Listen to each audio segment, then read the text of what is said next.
Alors bonjour et bienvenue dans une nouvelle vidéo. Aujourd'hui on va parler défense contre la course.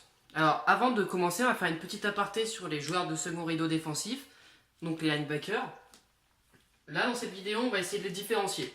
Parce que d'habitude j'écrivais toujours la même lettre, B, mais là maintenant on va les différencier en introduisant donc le fait que les défenses elles définissent toujours un côté fort au début de chaque action, le côté fort de l'attaque. Donc par exemple ici, le côté fort ça va être le côté où on a le plus de joueurs en bout de ligne. Par exemple, ici, là, on a un joueur, là on n'en a pas, donc le côté fort, forcément, ce sera à droite. Si on a autant de joueurs sur la ligne, ce sera le côté où il y a le plus de receveurs. Hein, et si l'attaque est parfaitement symétrique, eh ben, on va définir un côté par défaut. Donc le côté par défaut, souvent, c'est si le quarterback est droitier, ce sera la droite de l'attaque, et inversement s'il est gaucher. Donc à partir de là, la défense elle définit un côté fort. Donc là par exemple ce sera le côté droit de l'attaque, donc le côté gauche pour la défense. Maintenant on va avoir un linebacker du coup qui va être côté fort, un au milieu et un côté faible. Hein, à partir de là, le linebacker côté fort on va l'appeler S comme strong, fort en attaque.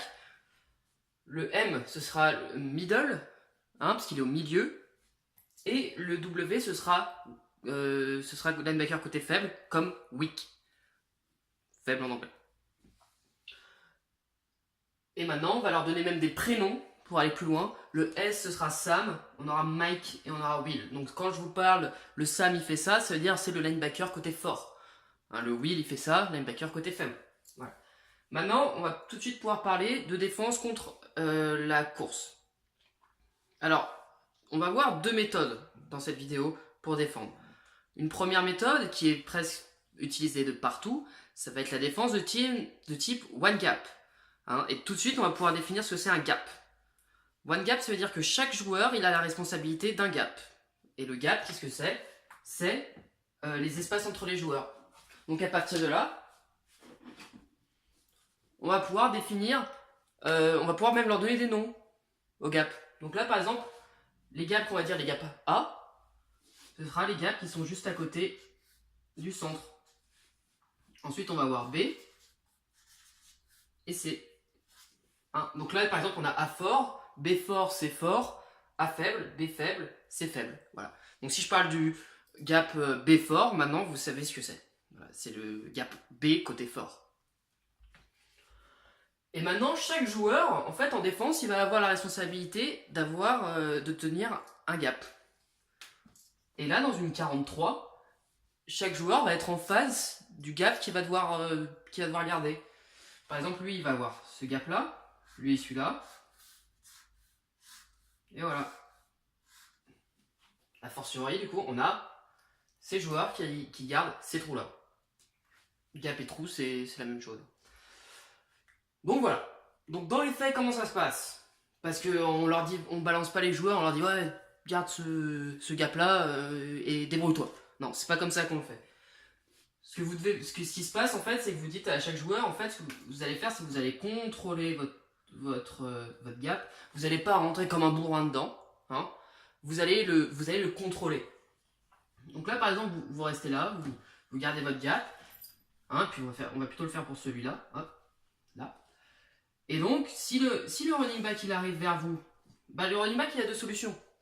Soit il essaie quand même de rentrer dans votre gap et là vous avez un joueur dedans, normalement il doit faire le plaquage. Deuxième solution, si le running back est pas non plus un bourrin non plus, voilà, c'est qu'il va devoir, il va sûrement devoir partir chercher un autre gap dans lequel il va pouvoir courir. À partir de là, le défenseur, une fois qu'il a contrôlé son gap et qu'il voit le running back partir, et là maintenant ce qu'il fait, c'est qu'il va pouvoir le poursuivre. Il se met derrière le running back et le poursuit. Comme ça, si le running back change de direction, il va pouvoir faire le plaquage. Alors, maintenant à partir de là, on peut identifier un problème en fait avec cette défense. C'est que ce qui va se passer, c'est que on va avoir un problème quand on va rajouter un joueur d'attaque dans la boîte. Par exemple, là, on a 3 receveurs. Et en fait, là, dans cette configuration-là, on a 6 bloqueurs et un coureur contre 7 défenseurs. qui fait du 7 contre 7. Donc là, pour le moment, on est dans une situation qui nous est favorable en défense. Maintenant, le problème, c'est que si lui, en fait, et ben, par exemple, on le met ici, et ben, on va se retrouver dans une situation où on a 7 bloqueurs contre 7 joueurs. Donc là, dans le cas de figure, on n'a pas un gap à proprement parler qui s'est créé. Voilà. Mais si, par exemple, lui, il vient et il bloque ce joueur-là ne peut plus ne peut plus avoir sa responsabilité. Et donc, du coup, là, on est dans une situation défavorable. Ce qui implique maintenant, c'est qu'on va devoir rajouter un nouveau joueur dans la boîte quand l'attaque en rajoute un. Donc là, par exemple, on en a rajouté un. Et ben, on est obligé de faire descendre celui-là. Par exemple, ça peut être un autre, enfin, ça peut être l'autre safety, par exemple. Mais bon, on doit forcément rajouter un joueur dans la boîte. Et donc là, la situation dans laquelle on est, c'est qu'on peut plus faire de cover 2, parce qu'on n'a qu'un safety au fond. Et lui, du coup, il est obligé de se mettre au milieu, parce que sinon, on a un énorme espace ici. Et donc, la seule solution que vous avez, en fait, c'est... Vous pouvez faire une défense cover 2. Bah, déjà, la première solution, c'est que vous pouvez plus la faire. Donc, vous trouvez une autre couverture. Deuxième solution, c'est que vous faites avec un safety un corner. Mais le corner, c'est pas son travail à la base. Lui, il est pas entraîné à faire ça. À part si vous l'entraînez, ça tant mieux. Mais normalement, c'est pas sa responsabilité. Voilà. Donc ça, c'est un problème. Maintenant, avant de passer à la suite, on va aussi définir un terme qui est super important. Vraiment. C'est... en fait, ces deux joueurs-là, ils vont avoir une responsabilité un peu particulière. Parce qu'en fait, eux, leur focus, en fait, leur objectif, c'est de garder le jeu à l'intérieur de la boîte. Ce qu'il faut, c'est pas que le running back il s'échappe. Voilà. Donc eux, comment ils vont faire? Et ben, ils vont vraiment garder l'extérieur, faire en sorte que le running back il repique à l'intérieur pour qu'il rencontre en fait les joueurs qui le poursuivent. Et pour éviter qu'il parte à l'extérieur et qu'il gagne beaucoup de yards, parce que c'est comme ça souvent que ça se passe quand il y a des gros jeux à la course. Et bien ces deux joueurs-là, ce qu'on va faire, c'est qu'on va les appeler en fait la contain. Contain.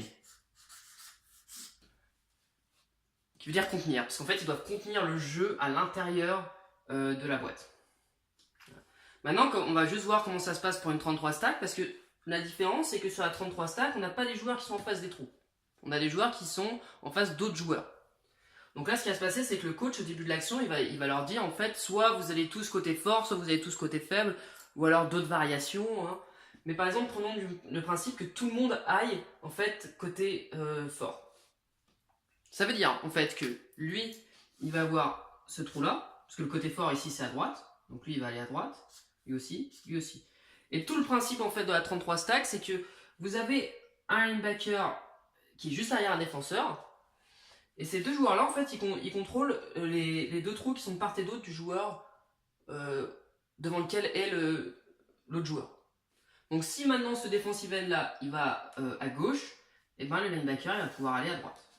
De même pour lui, de même pour lui. Et eux deux, à chaque fois, ils ont la contain. On n'a pas le même problème avec la 33 stack qu'on a dans la 43 parce que par défaut, structurellement parlant, la 33 stack, on a toujours 8 joueurs dans la boîte. Donc, d'ailleurs, j'ai oublié un joueur. Voilà. Là, il y a un receveur qui s'est perdu. Donc, par défaut, vous avez 8 joueurs dans la boîte. Donc, même si lui, à la place, il est dans la boîte, c'est pas grave. Pour la 33 stack. Pour la 43, c'est un peu plus embêtant. Donc voilà, donc pour le one gap, on a du coup défini ce que c'était, on a vu une faiblesse et on a introduit le mot contain. Donc maintenant, on va avoir une deuxième méthode de défense contre la course, qui cette fois, on va l'appeler two gap. Pourquoi? Parce qu'on a des joueurs, cette fois, qui vont pas avoir juste la responsabilité de couvrir un gap, ils vont en avoir deux. Donc maintenant, voyons ce qu'on veut dire par two gap. Donc voilà, on a des joueurs qui vont garder deux trous. Ben, ces joueurs-là, ce sera les joueurs de ligne défensive. Alors, un système comme ça, c'est presque exclusivement réservé en fait à la 34. Parce qu'il faut déjà des joueurs qui sont en face d'autres joueurs. Et pour la 33 stack, on va voir que c'est pas la peine du coup d'avoir 3 linebackers derrière si vous jouez en two gap en fait. On va voir ça après.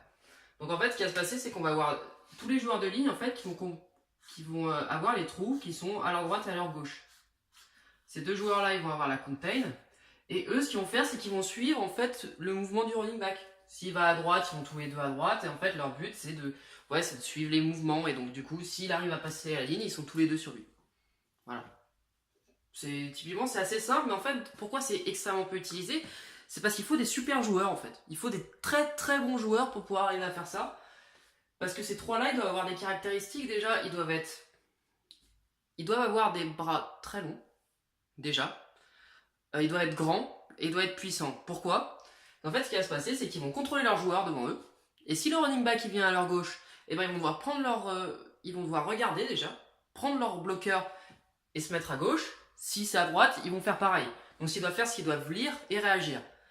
Donc ce que ça nécessite déjà, c'est d'être grand et d'avoir des longs bras. Pourquoi? C'est pour pouvoir regarder ce qui se passe au-dessus. Hein, si vous êtes petit et que vous avez des bras longs, vous ne pouvez pas regarder au-dessus de l'attaquant qui est devant vous. Et puis ils doivent être assez forts aussi pour pouvoir se dégager du bloc en fait en un instant. Donc voilà. C'est comme ça que ça se passe et c'est pour ça qu'en fait c'est assez peu utilisé. Mais après, rien ne vous empêche en fait en défense en 34 en fait d'avoir un système one gap. Hein. La 34 c'est pas exclusivement de la two gap, par contre la two gap c'est presque exclusivement pour la 34. Voilà. Maintenant ce qui se passe c'est que vous pouvez en fait vous dire que... alors déjà on a éliminé le problème du fait qu'on ait un joueur en plus parce qu'en fait là tous les trous sont pris. Tous les trous sont pris et puis là on a deux joueurs ici contre en fait ce bloqueur là square. Donc là déjà on n'a plus de problème, on peut refaire de la cover 3, cover 2, comme on veut. Maintenant le problème c'est que comme j'ai dit il faut des joueurs très spécifiques, et d'ailleurs c'est super bien cette méthode, mais si vous en avez que un ou deux, et ben la solution que vous pouvez faire en fait c'est de faire un peu des deux, un peu de one gap et un peu de two gap. Vous avez une partie de la défense qui joue en one gap et une partie qui joue en two gap. Par exemple, ici dans cette formule là, ben ce qu'on va voir c'est qu'on va voir le côté faible qui va jouer en one gap. Donc lui il va avoir ce trou là, celui-là et celui-là. Et de l'autre côté de la défense, on va avoir deux joueurs qui vont être donc en two gap. Lui, lui, lui. Et là, on a ces deux joueurs-là, du coup, qui sont un peu libres, qui font à peu près ce qu'ils veulent. Et on est toujours dans une situation où on peut faire toute la couverture qu'on veut. Donc voilà, pour tout ce qui est de la défense contre la course, pour le début des fondamentaux en fait. Donc du coup, ce qu'il faut retenir, c'est ce que c'est qu'un gap, ABC, fort faible. Ici dans cette vidéo, on a introduit Will, Mike et Sam. Et enfin, aussi ce qu'il faut retenir, c'est la contain. Qu'est-ce que c'est la contain? Ben, c'est les joueurs aux extérieurs qui ont la responsabilité en fait de garder le jeu dans la boîte. Alors j'ai pas parlé des autres joueurs en fait. Pour ces joueurs-là, mais en fait, ce qui va se passer, c'est que lui, il va empêcher qu'il y ait le coureur qui parte le long de la ligne. Et ces deux joueurs-là, en fait, ils vont apporter leur soutien si jamais la contain, elle marche pas comme il faut. Et donc, du coup, s'il part à l'extérieur, c'est ces joueurs-là qui vont s'en occuper. De même, et ça, par contre, c'est à peu près pareil pour toutes les défenses, en fait. Pour toutes les défenses, les joueurs de troisième rideau, comme ça, donc les corners et les safeties, c'est comme ça qu'ils défendent la course. Donc voilà pour ce qui est de la défense contre la course, j'espère que ça vous a plu et puis on se retrouve bientôt pour une prochaine vidéo. Merci et à bientôt.